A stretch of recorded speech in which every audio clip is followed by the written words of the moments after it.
Olá, muito obrigado pelo seu play, pela sua atenção. Esse é o Solado, essa dose semanal de metal e futebol, não necessariamente nessa ordem. Eu gosto sempre de lembrar que a parte sonora da newsletter que você assina em solada.com.br.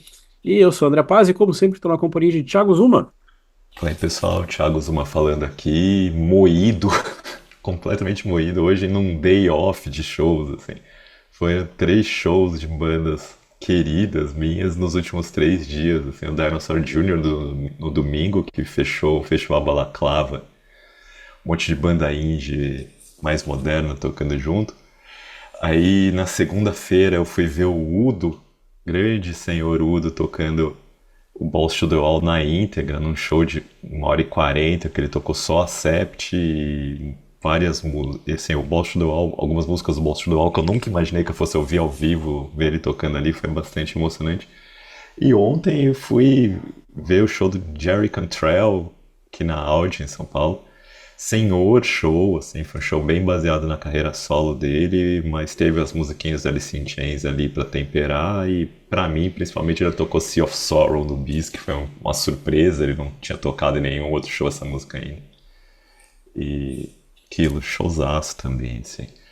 Ainda tem show em São Paulo, se eu quisesse tinha show, se eu quisesse, né? Se eu tivesse me oferecido, eu ia estar cobrindo o Satyricon hoje, mas acabou não rolando e amanhã eu vou cobrir Enslaved, então podia estar vendo show desde quinta-feira da semana passada sem parar, se fosse o caso. Assim. São Um show. Paulo virou Londres de repente. Assim. Isso falando de metal, porque fora do metal também tem um monte de show de rock alternativo acontecendo. Foi aquilo, né? Não teve o Primavera. Primavera foi cancelado, mas no Chile teve e no México vai ter. Então as bandas que estão vindo para os dois festivais e que tocariam no festival no Brasil, um monte está vindo para tocar tocar no Brasil solo, porque o voo é mais barato É, para voltar para casa depois. como é que é? Paga o free shop. Ou Bem, aqui a gente tá brincando esses dias que de novo vira como é que é. Alguém precisa fazer a matéria sobre a influência da Latam no rock e no metal contemporâneo brasileiro. isso aí, é Guarulhos, assim. Se fechar o aeroporto de Guarulhos, acaba esse monte de show no Brasil na mesma hora. Assim. O reabastecimento. Como é que é? Antes assim que a gente estava pensando a pauta de hoje, como é que é? Quando o Thiago respirou hoje eu vou explorar Thiago Reich, vou explorar o conhecimento de Chris Reich do Thiago, enquanto pega energia, digamos assim. A gente primeiro tem que fazer um ponto de passagem de bastão, assim, agradecer a semana passada, porque, ó, como é que é, depois de um episódio muito ouvido, a gente chegou a um número estrondoso de 19 pessoas que ouviram o programa sobre Armored Saint, e os views do YouTube são muito bons, assim, então, tipo assim, o programa Savatage, 200 e poucos views, o programa da Armored Saint, 4, é um negócio, assim, tipo, aí é aquilo que a gente fala assim, isso é o nosso jeito, a gente vai, como é que é? Arriscamos, como é que é? Brigamos contra o algoritmo em nome do seu ouvido. É o lema do Solado após o algoritmo. É. Como é que é? A gente tá brincando que assim, isso não é nem uma van de ouvintes, isso é praticamente um Uber X lotado. O Uber 19 já dá um micro-ônibusinho ali. Se botar 19 num Uber, não vai conseguir pegar, subir engrenado ali nem na March of the Saint mesmo, assim, né? Primeira March of the Saint. Desculpa. Nós temos que fazer a piada infame, porque sem piada infame não é o Solado. Exato. Já que nem falamos de futebol hoje, Ela né? não fala, passa, passa, passa, passa, passa, passa, passa, passa, passa, passa, passa. Passa que tá feio, passa que tá feio, passa que tá feio. Literalmente. Não fala, não fala, esquece, melhor assim, tipo, quando tem um time que o cara, que o técnico só sabe porque ele quer, não porque a direção quer, é um negócio que, tipo, deixa assim que melhor não falar. Eu tenho que falar cuidado, porque daqui a pouco esse maré para aí em São Paulo, então assim, ó, o problema vai ser de você. Vambora, vambora. A gente tava conversando com o Thiago que ainda tem umas coisas. A gente brinca que tem até planejamento de programas futuros. Mas a gente tava assim olhando e a gente segue nessa batida de coisas que você precisa dar atenção, mesmo que você esqueceu um pouquinho, mesmo que você precisa voltar no passado. O fundo de hoje já deda, o fundo de hoje já olha. O Queen's Reich é uma das bandas preferidas da casa, é uma banda que consegue ter momentos excelentes, consegue ter uma primeira década ferrada pra caramba. E depois é ladeira abaixo, vai estar aqui no Monsters, nessa formação nova, nessa formação pós-facada, nessa formação pós, como é que é, processo, essa formação pós OAB americana. E a gente gosta de dizer assim que tem um recorte legal de fazer do Queen's Rush, por isso que a gente fez esse ponto de hoje, porque o Queen's Rush em 84 vai lançar o The Warning, que é o primeiro LP, depois o Thiago vai sambar um pouco em cima disso, e 10 anos depois, ali, 20 anos atrás, em 94, vai lançar 30 anos atrás. 30. A matemática tá o negócio, é por isso que a gente fez a coisa. A gente é de humanas. A gente é de humanos, exatamente, é o negócio. E exatamente, Thiago acaba de corrigir no roteiro também. Às vezes acontece nas melhores famílias. Só que nesse tempo de uma década, assim, entre o The War em 84, entre o Promised Land em 94, a banda ela muda muito da água para o vinho. E uma coisa que o Thiago estava falando, que depois vai ser o tom mais lá pro final, é que o Thiago já fez, eu vou antecipar essa para provocar um pouco o Thiago, assim, que o Promised Land é um senhor disco, mas que ele acabou deixado de lado perto de outras coisas da banda. Então, assim, por isso que a gente faz essa ponte de 10 anos. Para começar, para olhar lá atrás, assim, 84, quem é que era o Queensryche nesse rolê? Quem é que era a banda nessa época? Então, não, o Queen Isaac ele vai surgir nos Estados Unidos como uma resposta norte-americana ao Iron Maiden e Judas Priest. Basicamente isso, assim, quando ele estoura ali. O que que era o Queen Isaac ali? O Queen Isaac foi... Existia uma banda chamada The Mob, que é de Mob Rules mesmo, formada pelo Chris DeGarmo, Michael Wilton, o Scott Hockenfield e o Ed Jackson, que é o quarteto histórico do Queen Isaac, né? E eles tinham dificuldades para achar um vocalista. Por outro lado, tinha uma pessoa chamada Jeff Tate que era tinha uma banda ali de mais ou menos metal, cara. Babylon é uma banda de progressivo, que era o Myth, assim. Essa banda Babylon terminou e ele foi convidado pelos caras do Mob a fazer um show ou outro com eles, porque sabe, o cara era muito bom, esse é um vocalista que a gente precisa. Mas o Jeff Tate não estava muito afim de sair do Myth, que era uma banda de tendência mais progressiva, para se juntar a uns metaleiros. Assim. Ele era melhor do que isso na cabeça dele. Mas aí o The Mob grava as primeiras músicas para lançar como um EP, tem uma demo de 4 músicas que tá que começando a fazer muito sucesso, assim, tipo, as músicas são muito boas. E eles convencem o Jeff Tate a gravar essa demo e o Jeff Tate vira e fala: beleza, eu gravo, mas se eu for entrar na banda, a gente tem que mudar um pouco as coisas ali.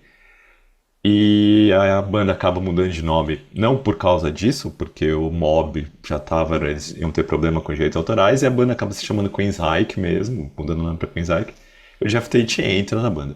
Então quando você vai pegar o EP tem 4 músicas que são metalzão, Iron Maiden elevado à técnica máxima de tecnicalidade possível, Judas no máximo de tecnicalidade.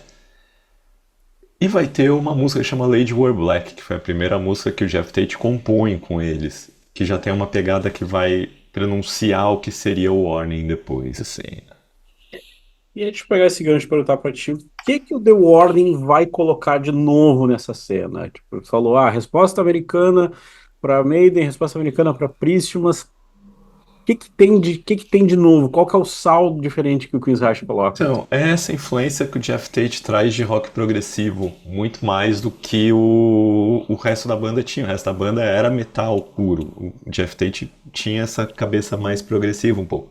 Então, de começar a apresentar elementos novos para as músicas, tentar estimular a banda a fazer arranjos mais diferentes, a tentar intercalar, tentar fazer uma melhor adaptação do conceito lírico para que as músicas estavam oferecendo, né? O Warning vai ser isso. E aí isso é o Jeff Tate que oferece para a banda e acaba virando uma parceria dele com o Michael, com o Chris DeGarmo, que adota isso também bastante. Olhando pro Warning, The Warning! Como é que é? Você lê sobre The Warning e já fala, The Warning! Na cabeça assim, Warning! já vem o áudio prontinho, assim. Ah, eles sempre tiveram uma cabeça. Eu acho que uma das coisas legais do Queen's Reich é assim, e perdão minha pronúncia tosca de Queen's Reich, ah, sempre vai tentar ser um pouquinho malandro na temática, como é que é, salvando isso para um episódio futuro sobre Rage of Our Order. Mas o Queen's sempre tem uma malandragenzinha, sempre tem uma historinha, sempre teve um talento para colocar para te contar uma história. Como é que é a história, Thiago? O projeto inicial era para ser algo meio George Orwell, 1984, mas aí acaba mudando um pouco. É engraçado que sempre tem a banda que sempre vai ter uma música sobre tecnologia, muito engraçado, assim, quase que é um traço característico deles, assim. Então, o projeto inicial deles, eles vão lançar o Warning, eles acabam de assinar com a EMI. O que, que a EMI queria? A EMI queria pegar o EP, mandar eles para Los Angeles, só grava mais o lado B, e aí a gente mixa tudo isso daí e lança como primeiro disco. Só que aí a banda bateu o pé e falou assim: não, não vamos fazer isso, nós vamos fazer um disco novo desde o início, nós estamos pensando num disco conceitual, baseado em 1984, a gente quer falar do uso desenfreado de tecnologia e tirania política. Então, PS, perdão de frear. Se a gente está falando de 84, a gente está falando de Big Isso, Tech 2024. é isso. 1984, disco é de 1984.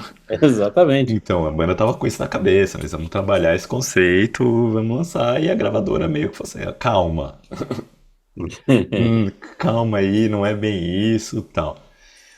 Mas a banda acaba, se não lança um disco conceitual, a banda acaba trazendo vários temas que falam, dialogam com o conceito do 1984 pro disco, né?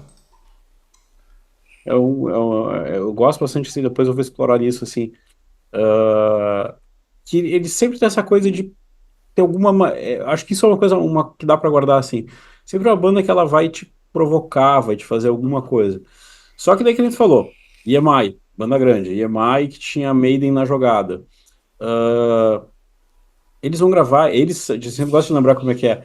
Queensrÿche é o estado de Washington, é aquele canto lá dos Estados Unidos que ninguém lembra que tem, como é que é Boise, como é que é Idaho, todo aquele.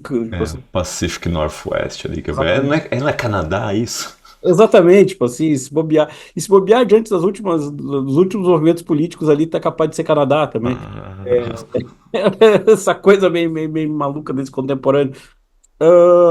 Só que daí, de repente, a banda já pega gás, a banda já pega embalo e vai gravar um disco em Londres. Já cruza o disco. Isso é o começo de uma relação até legal da banda, que vai lançar muita coisa gravada em Londres. Mas como é que essa banda anda meio mundo e como é que foi essa gravação desse disco? então isso é que a gente tá falando em comparação com o episódio passado da Armored Saint, tanto com o Isaac quanto o Armored Saint eram empresariados pela Kill Prime. Só que a Kill Prime viu uma gravadora disposta a querer ganhar dinheiro nos Estados Unidos, falando: pô, tem um Iron Maiden norte-americano, eu vou estimular esses caras a fazer pra ver o que eles podem me colocar, enquanto a Chrysalis com a Armored Saint não tinha ideia do que eles tinham na mão. Então, assim, aí eles mandam a banda, e não é que a banda vai gravar o disco nos Estados Unidos, a banda fica 7 ou 8 meses em Londres pra colocar, e usam 4 estúdios pra gravar. Eles gravam no Abbey Road, eles gravam no My Fair Studio, gravam no Angel Record, gravam no Áudio Internacional. Quem pega pra produzir o disco é o James Guthrie, Que é Pink produtor Floyd. do Pink Floyd. Então, assim, a EMI botou uma grana ali investindo nessa visão. Assim, se eles iam moderar um pouco a visão musical deles final, eles estavam colocando também no sentido de a gente vai estimular para ver o que sai dali e depois com o resultado a gente tenta tipo uma roupagem para ganhar dinheiro com eles, assim. Então, pra banda era um sonho, né? A banda, tipo, mal tinha saído da vida daquela região de Seattle ali, né? Eles são de Belleville, não exatamente Seattle. Mas aí eles vão pra lá e, assim, vão gravar um disco com o James Guthrie e aí no meio do disco vai ter revisita do Nick Mason e do Jimmy Page. Eles alucinam. Aí num dia que eles estão gravando, fala: vai ter um show do David Gilmour aqui, vamos assistir o show do David Gilmour. James Guthrie vai lá e bota os caras no backstage, e eles conhecem o David Gilmour e o resto da banda. Então, vocês estavam living the dream total, assim. Imagina, os caras nem imaginavam o que ia acontecer ali, né? Aí a gravadora vai botar dinheiro nisso pra fazer e vai ter, tanto é que eles vão ter o primeiro contato deles com o Michael Kamen, que é porque vai permitir que a banda faça orquestrações. E isso vai acabar fazendo com que a banda estoure o orçamento deles em US$ 300 mil, né? Que não é pouco. Mas a EMI tava botando dinheiro pra isso, né?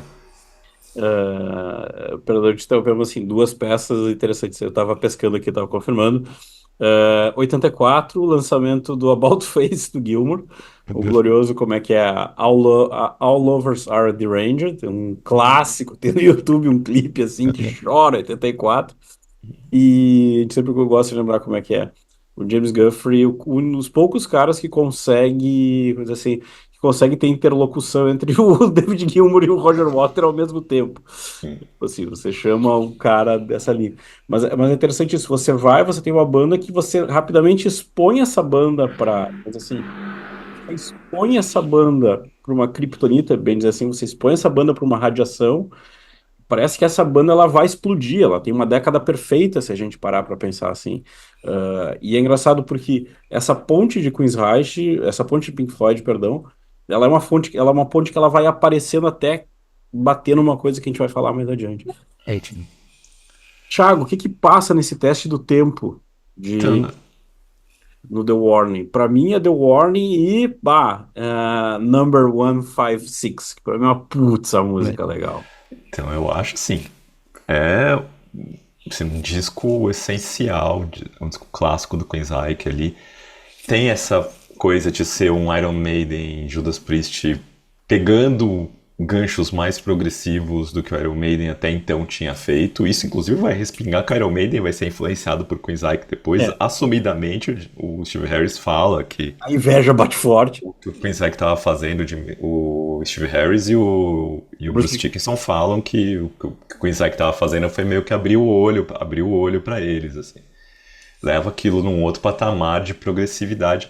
Ainda não se chamava de prog metal, naquela época você vai ter bandas que falam de rock progressivo, vai ter gente que fala o Thinking Man Metal. E eu não acho que esse disco ainda seja um disco de prog metal per se, eu Não, acho que ainda as estruturas musicais dele são estruturas musicais de metal tradicional. A banda ficou muito frustrada com a mixagem original do disco, porque o que aconteceu? A banda ficou aquele tempão em Londres e aí estourou o tempo, estourou o orçamento e eles tinham uma turnê para fazer no Japão e na hora que eles foram pro Japão para fazer essa turnê, para tocar pela primeira vez no Japão, a gravadora pegou as masters, deu pro Val Garay mixar e depois deu pro Harry Maslin fazer a masterização e lançou o disco, refez toda a ordem das faixas e quando a banda chegou até que o disco pronto, mixado, masterizado assim, e a banda olhou do tipo, não era pra ser a sequência das músicas, era pra ser essa sonoridade tá horrorosa. Como que o disco tá abrindo com The Warning? The Warning não era pra abrir o disco, a gente queria abrir o disco com NM156 e a gravadora falou, não, Warning vai ser o primeiro single, vai abrir o disco. Então eles ficaram muito frustrados com essa falta de controle sobre o produto final. Ainda assim, eu acho que é um descasso, assim, você vai colocar ali, eu acho, tipo, No Sanctuary, uma musicaça épico do nível de. Colocar. Do nível de The Lady Were Black do primeiro disco, uma evolução para The Lady Were Black do primeiro disco. Você vai ter. Acho que a No Sanctuary, parceria do Chris Garma com o Jeff Tate. Você vai ter várias coisinhas diferentes no disco ali. Em Force tem uns arranjos vocais completamente inusitados para música. NM156 é um clássico do Queensryche, tipo, com aquela estrutura toda torta, esquisita dela. Depois ela vai ter a segunda partezinha dela, que é Screaming in Digital, que teoricamente é NM156 e Screaming in Digital, qual que é a parte 1 e qual que é a parte 2 exatamente da música, mas elas são como se fossem a continuação uma da outra.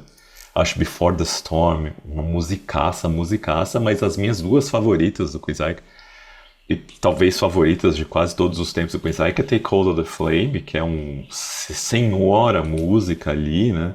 Um dos solos mais bonitos da história do metal, do Chris Garman na música. E Road to Madness, que fecha o disco, um épico de 10 minutos, feito para fechar o disco, que a gravadora deixou como última música do disco. E que ela é toda acústicazinha, bonita, e de repente ela dá aquela guinada metal no final. É sensacional. Então acho assim, musicaça, assim. Se o Queen Zyke vier pro Monsters e tocar só Roads to Madness inteira e fechar o show com ela, pra mim pode tirar qualquer outra música. Não precisa tocar nada do Mindcrime, não precisa tocar nada do Empire, que pra mim já fechou ali. Mas é aquilo, eu acho. Você imagina que esse é efetivamente um disco de estreia, porque o EP do Queen Zyke é a demo que eles lançaram primeiro de forma independente em vinil e depois a EMI compra os direitos dela e relança como EP a posteriori, assim. Então, como um disco de estreia, é uma coisa sensacional, assim. O EP, como é que é? Depois a gente já pega isso antecipando uma coisa no final. O EP tem aquela gloriosa, acho que edição que é uma capinha de couro, que é o EP e o Mindcrime É, não, é uma gravadora, acho que gravadora francesa que lançava, fazia isso com vários, assim, tem do Saxon, tem várias edições, assim, que eles lançavam com a capinha de couro e dois discos juntos, em dois CDs, assim. O problema é que eu acho que Mas o EP, quando sai em CD pela primeira vez, eles colocam uma música que é a Prophecy, que foi só lançada um pouco depois do EP, entre o EP e o Rage for Order, se não tô enganado. Mas que era uma trilha sonora de um filme, se não tô enganado, de um filme bem B, assim. falamos do o aviso, como é que é? The Warning. Warning! Exatamente, tem que ter uma banda que chega quebrando tudo, uma banda que chega desse jeito nessa história. E 10 anos fazendo só a progressão. Pra gente, eu vou colar aqui, velho. Eu sei que é feio isso, mas só pra gente não errar. Ah, The Warning. Depois a gente pega como é que é. Deixa Rage eu for Order, Wait for Order, que assim, que é um de também outro que assim, tipo, léguas na frente da outra coisa. Impression, Operation Crime. assim, não tem o que dizer. É aquilo que tu falou, é o disco que vai, como é que é? O Mindcrime é 88 e tem um No Prayer for the Dying que sai no ano que vem e faz o Maiden ter vergonha do No Prayer. Eu vou falar que o Maiden, acho que ele olha pro Operation Mindcrime e fica com vergonha do próprio Seven Sun. Acho que É tipo assim, bah, o que que eu fiz? Olha essa molecada em rock. a gente achou que tinha feito um disco conceitual bom com o Seven Sun, e acho que ele deve ouvir o Operation Mindcrime e falar, né, acho que é bom a gente nem falar muito que o Seven Sun é conceitual. Exatamente, tipo assim, vocês estão aí lendo como é que é, vocês estão aí lendo uns livrinhos de ocultismo, vocês estão lendo uns livrinhos aí mais malandro, como é que é, revistinha de ocultismo, tipo, peraí que eu vou criar uma história, tá? Eu Tem o Empire, que apesar da capa é um disco absurdamente legal, esse entra, eu sempre brinco assim, eu sempre vou repetir isso eternamente no seu lado. O dia que eu ganhar na Mega Sena, eu compro os direitos do Empire só pra trocar a capa. Tipo assim, chego lá no Rio que sabe e falo, cara, tira esse pixelizado aqui que não rola. Reza a lenda que eles gastaram tanto dinheiro para gravar o Empire que no final acabou o dinheiro, não tinha dinheiro mais pra fazer a capa direito. Uma desenha, tipo, sei lá, não aquele pixelizado ali. Bota uma foto da banda, né? Concorre pro Jugulator, assim, coisas que ficaram datadas. E aí a gente vai para Promised Land, em 94, a gente fecha esse pulo de 10 anos, como é que é essa capa aqui de trás. E isso aqui, tudo bem que Hugh Simon custa caro, né? Né? Perdão a quem tá só ouvindo, mas eu usei de fundo a capa do Promised Land. Enfim. E aí vem o Promised Land num disco assim que quando a gente olha para ele, quando a gente olha para ele assim, caramba, é um senhor disco. Só que tem uma coisa que é interessante. Uma banda que explodiu, uma banda que, estratosfera, como é que é? Silent Lucidity tocando a rodo, Rock in Rio 2 do Brasil, a banda tocando o terror do mundo, dois golaços. O Empire é 3 vezes platina nos Estados Unidos, né? Então. Assim, oi, tipo, não é pouca coisa mesmo, só que tá faltando alguma coisa, daí eu de novo vou voltar para esse tema recorrente no fundo. Ah, isso é o Pink Floyd gravando Wish You Were Here, assim, tipo, a gente gravou, a gente chegou no Dark Side, estourou e tá faltando alguma coisa. Que sentimento de Wish You Were Here é esse que paira no Promised Land, assim? Né? Então, assim, ó, tem um home video que o Queen Zyke lançou na época que existe em DVD que chama Building Empires, que tem os clipes do Empire, uns clipes também dos primeiros discos do Queen Zyke, e algumas músicas ao vivo que foram tiradas dos mesmos shows que vão fazer o Operation Live Crime. E quando tá terminando o vídeo, assim, eles perguntam, tá o Jeff Tate e o Chris DeGarmo meio que na rua, e fala, pode esperar do Queen Zyke agora. E o Jeff Tate, não sei se é o Jeff Tate ou o Chris DeGarmo que fala, eles respondem assim, o que a gente não quer agora é olhar pro Empire como uma zona de conforto, aquele lugarzinho que a gente quer refazer um Empire parte 2, a parte de segurança para fazer. A gente quer continuar essa história do Quinzaic de cada disco ser completamente diferente do anterior. Então tem esse modus operandi do Quinzaic. Mas por outro lado, o que acontece é que essa banda estava pessoalmente e interpessoalmente se fraturando. Assim, a parte do Empire é um sucesso tão enorme que eles falam, tipo, na biografia, tem uma biografia do, acho que chama Building Empires, Building the Empire, a biografia do Quinzaic, que não é oficial, mas o cara conseguiu entrevistar várias pessoas da banda. E as coisas que o Chris DeGarmo fala, acho que o Jeff Tate fala, que eles ficaram tanto tempo procurando fazer sucesso, que eles esqueceram de tomar conta todo o resto da vida do pessoal deles, assim. E então nesse tempo o Scott Walkenfield separa, o Jeff Tate separa. O Jeff Tate separa, a separação do Jeff Tate é traumática, que ele perde tudo, ele se separa da Jet City Woman dele lá e vai viver num iate, sabe? Coisa assim, tem um barquinho que ele tem lá e ele vai morar no barquinho porque ele não tem mais casa, ele é obrigado a ceder todos os royalties do Empire para a primeira esposa. Então a coisa é meio feia, assim, sabe? Então, Tipo, PS, uma pessoa que constantemente anda com problemas na justiça. é isso. E o Rockenfield separa, mas ele tá com dinheiro e ele vai comprar um Porsche, sabe? Tipo, as coisas assim. O Michael Wilton, todos os investimentos que ele fez com o dinheiro que ele tava ganhando, todos naufragam, sabe? Empresa de tecnologia, empresa de café, tudo errado e ele tá ficando alcoólatra. Assim, o único cara mais ou menos estável ali, o Ed Jackson, não sei muito bem o que aconteceu com ele nessa época, mas o único cara mais ou menos estável nessa época era o Chris DeGarmo, que foi ele aproveitou esse momento pós-Empire, que a gravadora deu um tempo pra eles, só, vocês venderam 3 milhões de cópias do disco, Muito descansa um obrigado. pouquinho, pro próximo disco não precisa colocar, né? E o Chris DeGarmo tava com uma vida mais ou menos estável, falou, pô, tem que aproveitar minha filha, tem dois filhos pequenos que eu mal vi, e ele vai tirar, quando ele tira a brevet de piloto, né? Então a gente começa a saída dele da banda, de certa forma. Mas, assim, tem uma entrevista que saiu do Quinzaic, do Chris DeGarmo, acho que pro Malcolm Dome da falecido Malcolm Dome que a gente falou da semana passada, que foi quem fez os liner notes do remaster do Armored Saint, mas que era um dos principais repórteres da Kerrang na época, revista inglesa. E ele abre meio jogo, fala assim, a gente não tá se falando mais, sabe?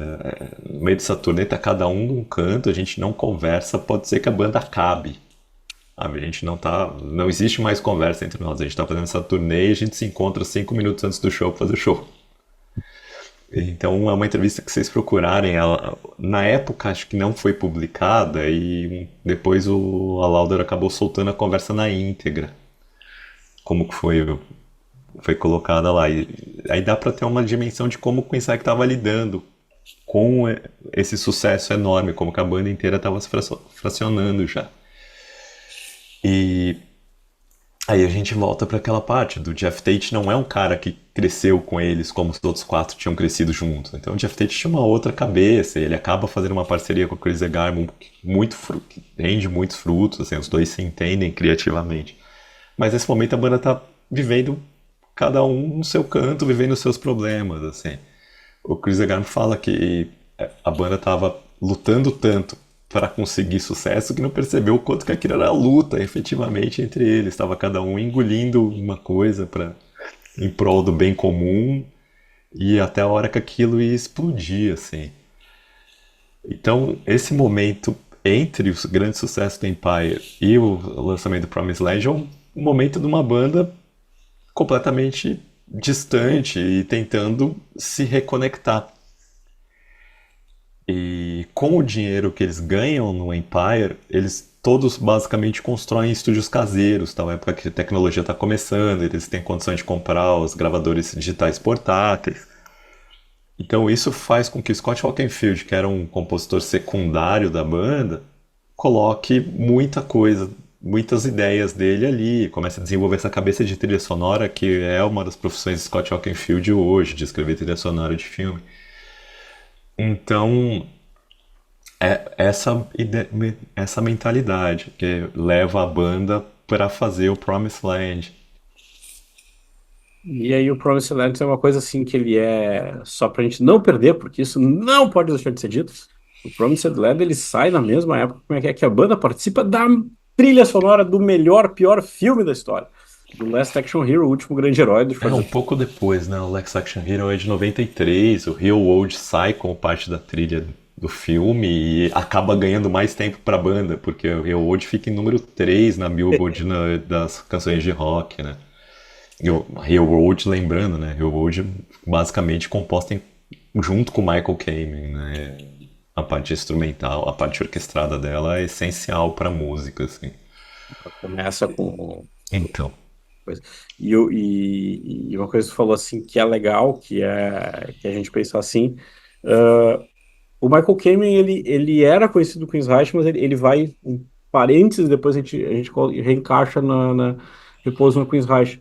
Ele vai ficar super conhecido com o S&M do Metallica. Isso, ele já vinha fazendo, basicamente todas as bandas de metal que queriam orquestrar o disco contratavam o Michael Kamen para fazer esses arranjos. Aí quando o Metallica quis fazer o next level dessas orquestrações ali, ele chamou o Michael Kamen para fazer o show com orquestra mesmo, 100% ali nessa, né? Mas eu acho que o próprio Michael Kamen já tinha feito a orquestração de Nothing Else Matters no Metallica.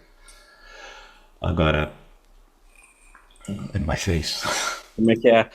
Tem orquestra Dial 08 ou Michael Kamen, tipo, aparece pra... Exatamente, você tava uma banda, guardadas as proporções que o episódio do Amor é Decente da semana passada, né? Quando alguém precisava de orquestrar o disco, apertava o bate-sinal que havia um violinozinho, o Michael Kamen aparecia.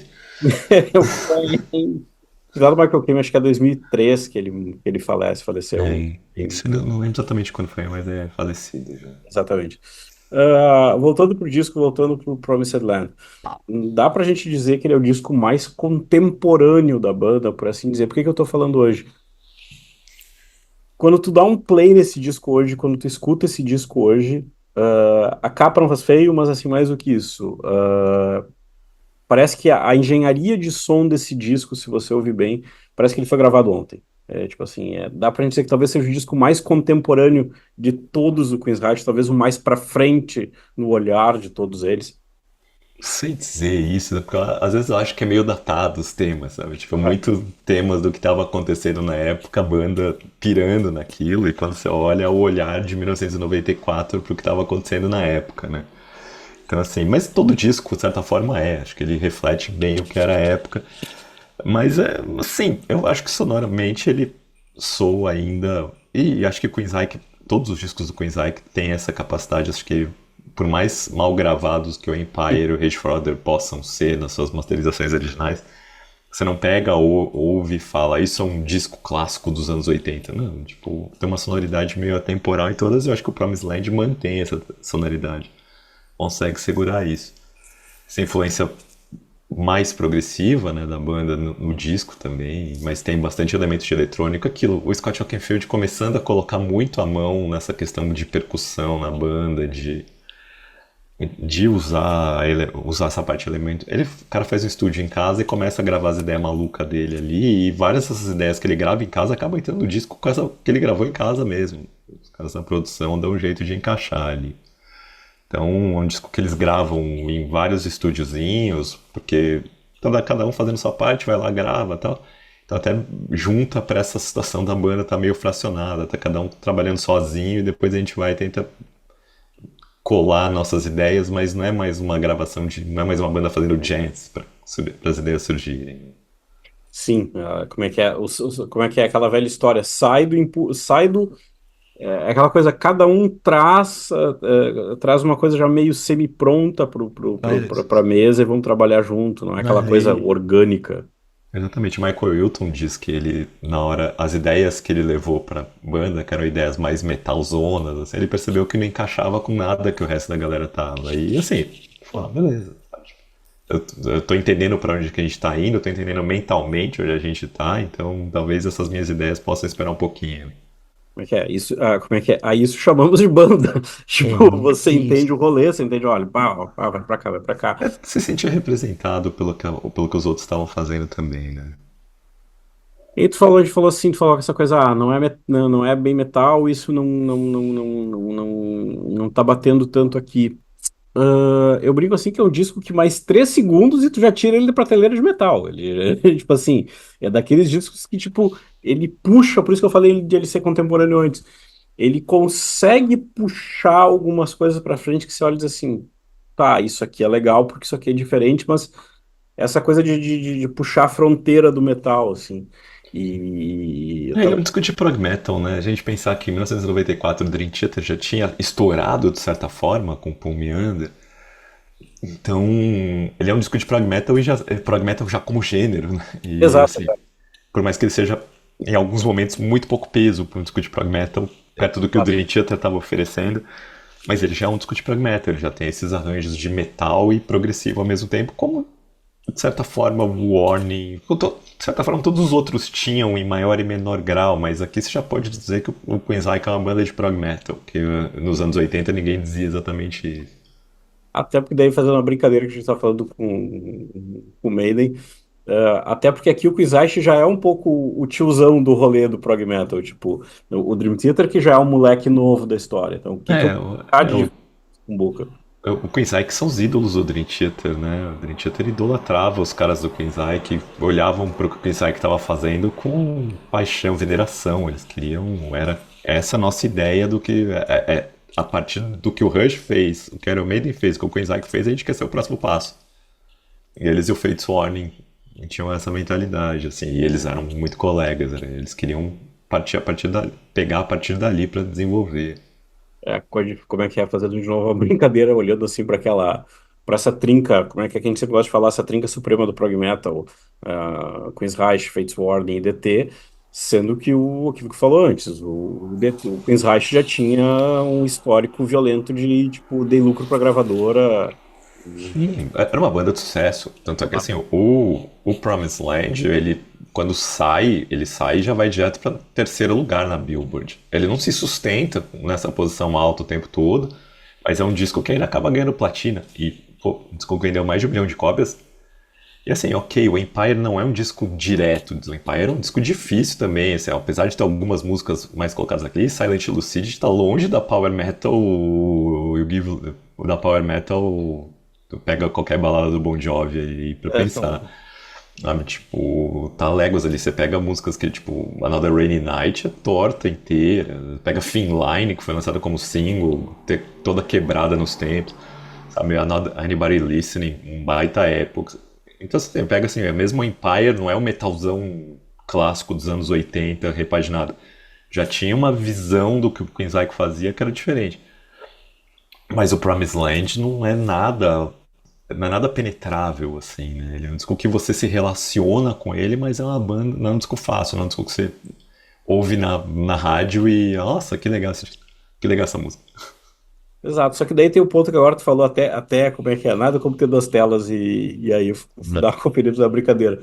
Só que daí tá pra mim uma das grandes malandragens a gente falou da malandragem sonora do Promised Land, mas assim, se a gente olhar pro Promised Land, fazer uma comparação rápida, perdão. O Empire é música de 5 minutos, música de 4, por aí. E quando você vai pro Promised Land, ele, tipo assim, ele é 13 e pouco, 4, ele tá É, sendo mais enxuto ainda. olha E, isso. e como é que é? Isso é uma qualidade de uma banda. Quando a banda diz, É, eu não quero colocar mais coisa, eu quero colocar menos coisa na mas mesa. eu gosto de falar assim que pra mim a I Am I, que é a primeira música do disco, ela condensa tudo que o Dream Theater faz em 12 e em 4. Coisa Que ela é torta completamente, mas tem uns riffs, arranjos técnicos, melodia e o caramba. Mas tá lá, em 4 minutos ela faz tudo que o Dream Theater te oferece em 12, um épico progressivo em 4 ela faz. 3,57 para ser exato. É isso. Exatamente, tipo assim, uma coisa totalmente, torta, totalmente assim, tipo, um forte abraço. E foi lançado como single, o primeiro single do disco. Eu lembro de ver o clipe dela, assim, quando saiu e falar, olha isso, cara. É, olhando aqui e ainda fazendo uma, como é que é? Olhando para essa tracklist, assim, depois a gente vai falar, porque assim, tem um ponto, tem um outro ponto também tecnológico desse momento para a gente lembrar depois. Mas assim, olhando para essa tracklist, uma tracklist muito legal, uma tracklist muito legal, assim. I Disconnected, a própria Someone Else, mesmo que vai depois gerar duas versões. Mas é que assim, ó, espreme que só tem coisa massa, assim. O que fica no auge desse teste do tempo, assim, desse disco? Então, eu vou dizer assim que é um disco que eu tenho dificuldade pra escolher música favorita, assim. Eu deixei uma de fora de Porque, propósito. porque pra mim, assim, junto com o Rage for Order, era meu disco favorito do Queensryche. Assim, pra colocar assim. Ele tá ali, tem momentos, assim, momentos que o Rage for Order. Então, são os dois discos favoritos do Queensryche, que é o Rage for Order e o Promised Land. Então, você imagina assim, você, tipo, a pessoa vai falar, não, Mindcrime, não, Empire. Não, não é. O Rage for Order e o Promised Land. O Rage for Order, porque é completamente impenetrável. Até hoje eu vejo aquelas letras e tento entender que diabo que eles estavam tentando dizer com aquilo. Pint Crime é mais ou menos uma tentativa de dizer o que eles estavam querendo dizer com aquilo. Mas eu tento tentar filtrar as ideias que eles estavam colocando ali. E o Promised Land é completamente assim, ele é denso pra caramba, mas é aquela que não tem como você não pegar nenhuma letra, as letras desse disco e não se relacionar a elas. Sabe? Por mais que às vezes elas pareçam, de certa forma, datadas, porque tem referências da época, você consegue extrair a sensação dessas letras ainda de hoje, assim. Então, se a gente fosse fazer um faixa a faixa do Promised Land, acho que dá até pra fazer ali, vambora, quantas horas a gente termina isso aqui, É, cinco. dá pra gente colocar ali que é, assim, você pega Lady Jane, que é uma música que fala de influência de comercial das pessoas ali vendo, sabe? Lady Jane, your eyes are wide today, you won't forget the things you see today. Seus olhos estão arregalados, sabe? Tipo, sabe, uma coisa meio coloca ali, dá pra você tentar adaptar isso pra algoritmo, sabe? Então, é a sensação que você tem de com o algoritmo. De Disconnected, que ele fez pensando num mundo que começava a entrar na internet, você volta pra rede social hoje.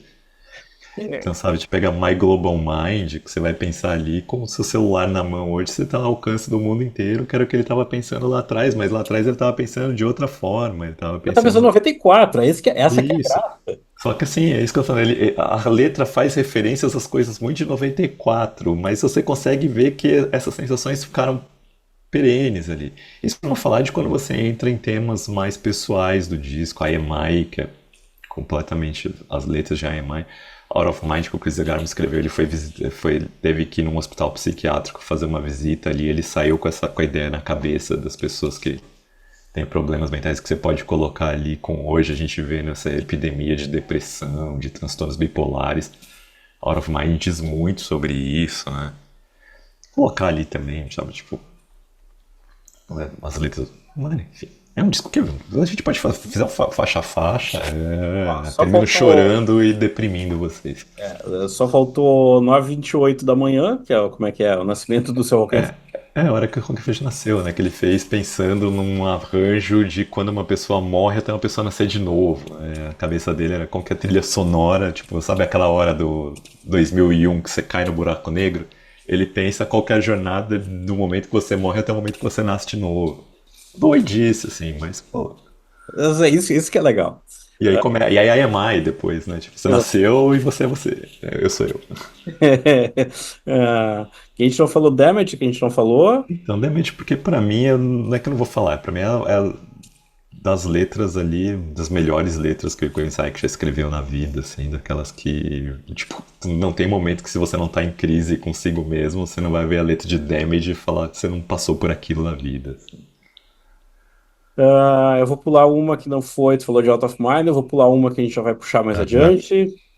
Promised Land. que é esse sentimento de, tá, e aí chegamos nesse lugar e agora? Então, Promised Land é um resumo, né, basicamente, do disco deles. Assim, a gente queria tanto fazer sucesso, agora que a gente fez sucesso, que a gente chegou na Terra Prometida, o que sobrou pra gente, assim, né? Bartender, bring another drink to your favorite son, né? Onde que tudo deu errado, né? Que é ele que ele fala. Então sabe, tipo, também nada que você, se você que já desejou muito alguma coisa na vida, quando teve, viu que não foi aquilo que você esperava, você não vai se relacionar com a letra de Promised Land. Como é que diz assim? É aquela coisa, tipo assim, a gente brinca assim muito, Pink Floyd Wish You Were Here, cara, tipo, a gente conseguiu o mundo. E agora? Do que faltou aqui, One More Time. Não, One More Time que é letraça também, One More Time Around, All I Ask For Now, sabe? Tipo, outra letra bonita pra caramba dele, assim. É, E aí a gente chega na cereja, naquela música que bandas matariam para fazer essa música. É Uhum. de uma música que para mim é a senhora música do Queensryche, como é que é Bridge. E essa música é um negócio, essa música É, é essa para mim assim, ó, como é que é? Se você colocar ela do lado de é, Hey You, é tipo assim, por isso que a gente falou dessa ponte com o Floyd, assim. Eles vão conseguir fazer uma música Pink Floyd, mais nessa uhum. linha Floyd Wish You Were Here em diante. Tô colando aqui o tempo. Ela é uma música extremamente curta, 13:29, e ela só vai dizer aquilo que precisa dizer. É uma música que numa banda que tá num disco que tem um monte de coisa, que tem um monte de que a gente falou, percussão, tem um monte de coisa. Ela é uma música praticamente acústica. Então, tipo assim, ela é uma música que na sonoridade dela ela é vazia. E aí é uma letra de um pai tentando se, como é que é, de uma relação pai-filho totalmente quebrada. E aí tem uma, assim, é aquela coisa que assim, esse tema pai-filho ele vai voltar mais adiante, vai ter o American Uhum. Super, que é o disco, talvez seja, só que daí vai ser a versão Noite After It, né? exatamente, a versão do League of Stage. Mas assim, é uma música que assim, ó, É. uma banda faria uma, assim, bandas tradicionais fariam uma coisa ultra pesada com guitarra, parará, parará. O Queen's Reich pega assim, como diz a Carla Pérez, 360 graus. O Queen's Reich pega uma guinada de 180 e vai para a direção oposta para fazer isso. E vai, assim, para mim, conseguir fazer com um silêncio nessa música, com umas pausas nessa música, tipo assim, que vai te machucando, entende? Só que, paralelo a isso, vai te entregar uma das melodias mais lindas que o metal já fez, assim. É um sentimento muito maluco Yeah. ao mesmo tempo, assim. Legal. Essa parte do o quanto é usado o silêncio, só fica assim, aquele do sustenido da nota, entende? Tipo, Bem. sabe, isso é quando você pensa na música, isso é quando você estrutura, fazendo como é que é, a piada infame, building stuff, isso é quando você constrói uma coisa. Dá pra dizer que é a melhor música do Sr. Chris DeGarmo da história do Queensrÿche. Sei, eu teria que fazer um ranking pra colocar ali, mas é uma balada. Assim, o Queen Ike, eu sempre. Quando as pessoas sempre colocavam assim do Queen Ike com o Dream Theater, o que eu queria dizer é que o Queen Ike ganha porque o Queen Ike ele é econômico e perfeito nos detalhes. Cara, Esse é o ponto, sabe? Do tipo, quando você olha assim, tipo, você pega Silent Lucidity. O que faz Silent Lucidity ganhar uma tensão sem tamanho? A bateria do Scott Walkenfield começando a ficar tensa no solo. Com Empire, não, Empire é a mesma coisa. No final você começa a ficar de saco cheio você começa a ficar de saco cheio da repetição, que é pra ser repetitivo, e a bateria começa a ficar nervosa com essa repetição. Então, assim, então coisa que sempre teve essa preocupação de detalhezinhos, de coisinhas que fazem funcionar, que é assim, a gente não vai te oferecer muito, mas cada mínima coisinha que a gente está colocando na música tem um significado para estar ali. E assim, Bridge tem aquela letra que é, sabe, tipo, o Chris Agama escreveu pensando na relação dele com o pai dele, mas pensando na relação dele com os filhos. Pensando do tipo, eu fiquei ausente basicamente toda a vida dos meus filhos até esse momento, sabe? Será que eles vão olhar pra mim com essa sensação do tipo, pô, você desapareceu da minha vida, né? Cadê a ponte que ficou pra trás, né? Então aquela relação, aquela música que todas as pessoas que tiveram algum problema de relacionamento com o pai ou com o filho vão olhar para aquilo e se relacionar imediatamente. Não tem como colocar, porque a letra é bonita, ela é simples, ela é direta, assim. A letra. E aí a banda soube entender que a música tinha que ser simples, a música tinha que ser uma baladinha, tinha que ser acústica, pensada, cada coisinha. Não dá pra colocar nada ali. O Jeff Tate interpreta de forma perfeita ali, numa perfeição que às vezes até me irrita, sabe? Tipo, Então, que ele faz uma voz, às vezes uma voz quase de choro, assim, que eu acho que parece que é um pouco dele. demais, assim, né? Um pouquinho além do que talvez eu achasse que a música precisava, que esse tô caçando defeito na música, porque Não tem, até porque é não defeito da tem. Mona Lisa. É isso, sabe? Então é obra-prima. É, Foi lançada como clipe, o clipe fez sucesso, acho, se eu não tô enganado, ela chegou a ficar foi sexto lugar nas músicas na parada de rock da Billboard. essa é aquela música assim, se você precisa mostrar uma música de Queen's Reich, é essa. Não é o Mindcrime, é essa. Aham. Não necessariamente, depende pra quem que você mostra, né? Mas essa é aquela música que se conhecer uma pessoa que você não sabe do que ela gosta, mas ela gosta de música, você mostra Bridge pra ela. Uf. Não, divisor de águas, divisor de águas. É uma música que eles deviam tocar muito mais que eles tocam, eu acho.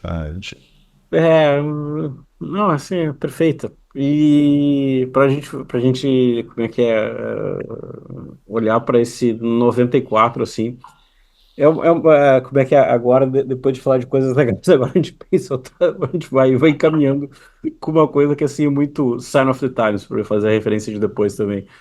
É um disco que vem com CD-ROM, que é total marca do tempo, que, tipo assim, algumas bandas ousavam lançar um CD-ROM, e aí vem a pergunta, Thiago, o que que tinha nesse maldito CD-ROM? Então, ele tinha um joguinho ali, meio parecido com aquele esquema meio Doom, que ia passando meio que por capas, Bem por isso. artes do Queen Isaac. Eu nunca joguei ele inteiro, porque eu nunca tinha muita paciência com o jogo. E esses jogos tipo Doom me zoavam o labirinto, eu passava mal, eu queria vomitar. Então eu nunca tive muita paciência de jogar essas coisas. Então eu conseguia jogar no Master System, aqueles de você ficar dando tirinho, assim, que você tinha nessa coisa meio 3D. Mas de Doom, que você ficava no teclado ali, eu me sentia mal, não conseguia, então eu perdi meio que paciência. Era muito mais de ficar jogando RPGzinho, de você ficar procurando coisa na tela do que você entrar nesses jogos. Então eu nunca aprofundei, acho que eu devo ter jogado umas duas, três vezes só. E assim, quando eu joguei eu já era velho, porque eu só consegui pegar, eu só tive acesso a esse CD-ROM quando o Coinside lançou uma caixinha de remasters. E aí eles colocaram, daí vinha o jogo do Promised Land ali. E aí eu joguei uma vez, umas duas, três vezes, nunca mais. Você vai coletando partes. É um negócio eu acho meio bobo, eu não sou do jogo, assim, então eu não sou do game. Tem uma versão dele no Internet Archive, né? Uhum. Mas aí tem que ter emulador para rodar, coisa que também ficou complicada de rodar com o passar do tempo. Mas é a banda lidando com tecnologia, né? Lançando um game na época que ninguém fazia. Não sei se foi a primeira banda que chegou a fazer isso. Tentar fazer essa conexão.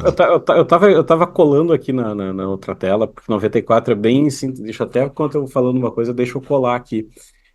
Eu acho muito engraçado, porque assim, em 94 a gente tem que lembrar que também tem um outro glorioso evento da tecnologia, que é o glorioso, como é que é? Deixa eu colar um aqui.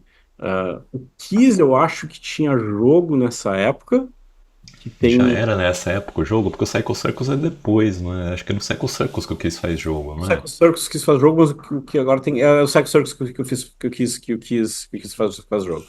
E o mais engraçado é que assim, 94, eu tô colando aqui, é o glorioso ano do Prince Interactive, do CD-ROM Aí do pode Prince. ser. Aí E pode ser. é tipo aquela ideia como é que é, eu troquei meu nome para um símbolo e vou te fazer um CD, porque daí a gente sempre gosta de lembrar, deixa eu até colar aqui, para não dar bola fora. Porque em 93 tem um jogo chamado Myst, que era um jogo de explorar o ambiente, explorar uma ilha perdida no espaço-tempo e tal. E que era, tipo assim, quando a gente começa a ter aqueles jogos de tu ter uma experiência um pouco mais fluida de jogo e tal. Então, todo mundo querendo copiar. E eu tava tentando lembrar de que ano que é. Deixa eu. Agora eu vou dar uma. Agora a gente vai dar uma olhada. E deixa eu ver aqui, Iron Maiden. De que ano é o Ed Hunter? O Ed Hunter é O mais. Red Hunter é 2000, que é na turnê de reunião com o Bruce Tá Timm. certo, tá certo, tá certo. Então acho que o Chris 99, né? 99 que eles usam. Pratt mesmo puxando o trem. Eu acho que o Promised Land é o primeiro de jogo, assim. Acho que foi a primeira banda que fez isso. Porque era uma coisa, tipo assim, é uma coisa de gente, tipo assim, vamos fazer de novo essa brincadeira de The Sign of the Times. Isso é uma coisa muito assim, tipo, banda muito grande fazia isso. Tipo, até porque assim, como é que é? Tu tinha que ter o kit multimídia no computador para poder rodar. Tipo, não É era uma isso. coisa de qualquer uma. Tipo assim, não era uma coisa que qualquer pessoa conseguiria rodar. Como é que é? Não dá nem para comparar com o Blu-ray hoje, porque, tipo, a gente já tem YouTube que vai suprimir o Blu-ray nessa história, não vai. Então, como é que é? Isso é muito engraçado, assim, marcas de uma época. Ah, Thiago, faltou alguma coisa? Faltou falar da Massa Monelso, né? Manda ver. Vamos fechar o disco com fechar o episódio com Samuel Nelson também. Porque Samuel Nelson ela começou, né? A gente fala dessa coisa econômica do Queensryche. A Samuel Nelson tem uma versão que sai nas bônus ali, que tem a versão com a banda completa, que foi como eles gravaram originalmente essa música e eles pensavam nela para fechar o disco como mais ou menos parecido como Anybody Listening fechou. Só que aí e era uma versão de banda, tal, orquestrada e papapá. Aí o Chris Agamo começou a tocar a melodia dela no piano e eles chegaram à conclusão que era muito mais bonita aquela melodia simplesinha no piano. Então eles pegaram o vocal que já estava gravado do Jeff Tate para a versão completa e só colaram em cima, tiraram, reduziram um pouco a letra da música para deixar a música mais curtinha e lançar. E ela, outra letra brilhante da banda ali, assim. E letra bonitinha, assim, né? Como é que é? Aí uma música que ela sai de 7 minutos e 13 para 4:44 e ela fica mais bonita ainda. Não, eu acho muito melhor, eu não tenho paciência pra versão full band dela, não. Eu não gosto muito dela, não. Na turnê, a banda fazia um esqueci. A turnê disso, assim, você acha que o Operation Mind, que a turnê do Empire foi uma baita produção, só é que vocês não viram a produção que foi a turnê do Promised Land. Você procure bootlegs da turnê do Promised Land no YouTube. Foi a maior produção de palco que o Isaac já fez na história da banda. E aí eles tinham a facilidade que eles não precisavam mais levar projetores de 16mm para colocar os vídeos, eles podiam colocar em visual laser ainda na época, né? E assim, eles tocavam o Promised Land inteiro, mas não na ordem, eles iam variando músicas, assim, eles faziam uma suite do Operation Mindcrime com as músicas tocadas mais ou menos na sequência, mas não todas. Daí tocavam um single ou outro. E aí tinha um momento que na Promised Land eles transformavam um palco num bar, assim. E aí os fãs sortudos do fã-clube e tal tinham direito a participar, de ficar sentado no bar, sentado ali vendo. E a banda tocava como se fosse uma banda de barzinho no cantinho, com o Jeff Tate cantando no balcãozão do bar ali, a letra da Promised Land. E aí você podia ter sido o fã que sentou do lado do Jeff Tate, você pode ser o fã que tá sentado nas mesinhas, assim. Então, aí tinha na EMI, começa como o Jeff Tate entrando todo de terno, assim, e alguns fãs ganhavam o direito de ficar perseguindo o Jeff Tate com câmeras, tirando foto do Jeff Tate, assim, que eram a própria câmera dos caras mesmo, podiam entrar ali. Tirar foto, você ficava ali como se fosse paparazzi, assim. E daí, do nada, ele arrancava todo o terno e cantava de cueca só, aí é mais só de uma cueca boxer, assim. Né? Então, tipo, era uma baita produção de palco, é bem legal de ver. Eles pensaram em gravar isso pra lançar como DVD ao vivo, como um home video, mas aí, quando isso aconteceu, já tava. O Grunge já tinha tomado conta total da cena, o Queensryche não ganhou tanto dinheiro quanto a gravadora esperava ganhar com Promised Land. Então, aí podemos dizer que é quando a banda começa a entrar em decadência. Um PS disso, assim, eu lembro da vez que eu vi o Queen's Reich, que foi na tour do. Caramba, foi do. Deixa eu pegar, colar direto aqui do coisa. Foi da fatídica tour do começo da tour do Dedicated to Chaos. Eu, Eu lembro que, tipo, o filho da mãe era teatral pra caramba, e ele às vezes. E era um teatral que era assim. Ele entrava pra cada música, ele tinha um elemento cênico. Às vezes era isso. uma moeda, às vezes era era um elemento Uhum. cênico. Mas aquilo fazia muito sentido. Dizer assim, filho da mãe, entende? Tipo, Isso é uma das coisas que dizem que levou a banda a querer separar do Jeff Tate, ou pelo menos ter um empresariamento à parte do Jeff Tate, foi que eles fizeram uma turnê de cabaré assim, no, acho que na época do Dedicated to Chaos mesmo, assim, um pouco antes. E aí a banda olhava e falava assim, não, mano, é demais isso, sabe? Tipo, a gente é músico, não é isso aqui o que a gente quer fazer, sabe? Sim, a cabeça de Então, Broadway, de Broadway, diga. é isso. Então, Tanto é que não. acabou rolando. Porque uma coisa era o Operation Mindcrime 1 e 2, fazer uma coisa mais cênica, mas quando eles foram fazer a turnê de cabaré, eles acharam que tá indo longe demais isso. Assim. Muito antes de como é que é Leonardo e aquele outro cara lá, o sertanejo que tem a turnê. Cabaré. É. Coisa que anos depois o Brasil vai lá e copia. Aliás, nunca mais deu algum rolê da história nunca mais deu alguma notícia da história da Broadway, né? Do Que Operation. bro. Oi? Ah, não, que eu saiba não. É, o Jeff Tate sempre fala que vendi projeto pra fazer filme, vendi projeto pra Broadway, vendi projeto pra... mas não vendeu nada, né? O que ele tá falando agora é que ele vai fazer um Operation Mindcrime 3 e a gente tá Não, falando, não, por favor, não, não. não, valeu. Bota o meme do Michael Scott lá. Não, não, gato, não, Exatamente. não. Não. Exatamente. Não, não, não, para lá. Essa. Ia falar ali, algumas demos do. Deixa eu colar aqui a tracklist. Algumas demos do Myth estão lá na versão deluxe da Sign of the Times, aquela É a coletânea coletânea, né? de 2007. É o começo Você do. já vê que é o Quinzai, que o Jeff Tate mandando muito na banda, né? Essa Sign of the Times tem uma história ali que tem uma música, acho que chama Justified, que é uma música nova, né? É a única música nova do Exatamente. disco. E Exatamente. que essa música, assim, o que aconteceu nessa época, a Sign of the Times é de 2000, 2001, é isso? A, Ah, a quando, coletânea? é, 2007. 2007. Isso. Que já era, o que que foi? A Kill Prime aproximou. É basicamente quando começa as tretas do Queen's internas, começa a rolar meio que uma fratura interna na banda. Aqui o Prime aproxima do Queen's, aborda a banda para tentar vamos fazer trabalhar de novo junto. E o trunfo é o Chris DeGarmo. O Chris DeGarmo fala: se aqui o Prime voltar, eu topo voltar. E só que o Jeff Tate não cede controle.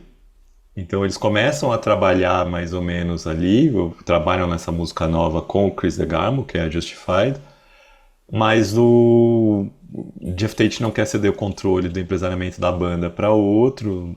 Fala, talvez a gente trabalhe com parceria e acaba não rolando. O Chris DeGarmo desencana e não volta para a banda.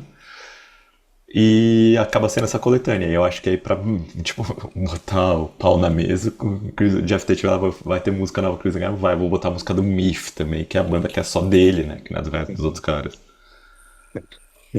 E como é que é? Inclusive a banda que ele não queria sair pra entrar no Queensryche, que ele entra no Queensryche meio que, ok, vou ganhar dinheiro com isso. E como é que é? E eu tô colando aqui. Só são as três primeiras do disco extra. Assim, o disco de extra? Toma! É, Como é que é? Que é uma daquelas coletâneas assim, tipo assim, que sei lá se alguém iria para a versão de um disco só, entende? Aquela coletânea que a graça justamente está no segundo, em você ter dois discos, assim. porque eu acho que a Justified tá no primeiro disco, né? Então É, tá no acabava. segundo. Tá no segundo também? Tá no segundo também. Então não faz sentido nenhum. É que às vezes talvez na versão de um disco, às vezes ela tá no. Ela foi Pode ser, incluída pode no ser, pode ser. Deixa primeiro eu, disco, assim, mas. deixa eu dar uma coisa para ti. Track listening, walk. Não, ela só tá no. Opa, eu acho que ela só tá no disco bônus. Só tá no disco bônus. Eu acho que só tá no disco Então, bônus. Pela The Crown Discogs, pela Wikipedia, pois. só tá no disco bônus. Uhum. Deu o golpe pra mim. Então, é isso, né? Como é que é? Deu o golpe perfeito. Agora sim, faltou É, alguma coisa? Acho que a gente deu uma boa repassada. Dois discos que valem bastante olhar para trás, assim, tipo. Promised Land, de novo, se você escutar esse disco hoje, esse disco, ele parece que foi uma banda que gravou, sei lá, mês passado, assim. eu lembro que, só finalizando, eu lembro que tinha uma entrevista do líder do Pain of Salvation, esqueci o nome dele agora, Daniel Guidenlow. o Daniel Guindelow, que ele falava que quando alguém falava pra ele, tipo, quando ele tava estourando ali, falando de prog metal e tal, né? Sei que a gente gosta de Dream Theater, papapá. Ele vira e fala assim: eu sei que vocês falam muito do Dream Theater, Dream Theater é uma referência e tal. O Portnoy pega a gente pra colocar. Mas o disco que eu acho que é o maior disco de prog metal que existe é o Promised Land do Queen's. É aquele emoji do, entende? O que explica muita coisa, entende? O que explica Esse. muita coisa do que vai ser o Pain of Starvation, como a gente gosta de lembrar. Por favor, escute isso, como é que é, como é que é. Eu sei que é, como é que é, warm-up sessions pro Monsters of Rock. Aliás, a gente acabou nem comentando o Monsters, que agora está reverberando vários outros filhotes de Monsters pela América Latina. Como é que é?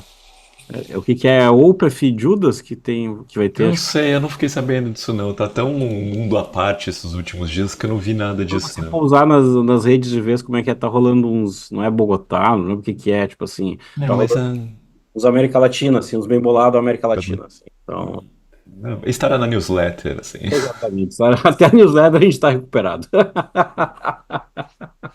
É isso, pessoal. Então, com esse gancho para a newsletter, lembramos. Muito obrigado pelo seu play, muito obrigado pela sua atenção. Não esqueça de assinar solada.com.br. Até a próxima semana. Até mais. Até mais, gente.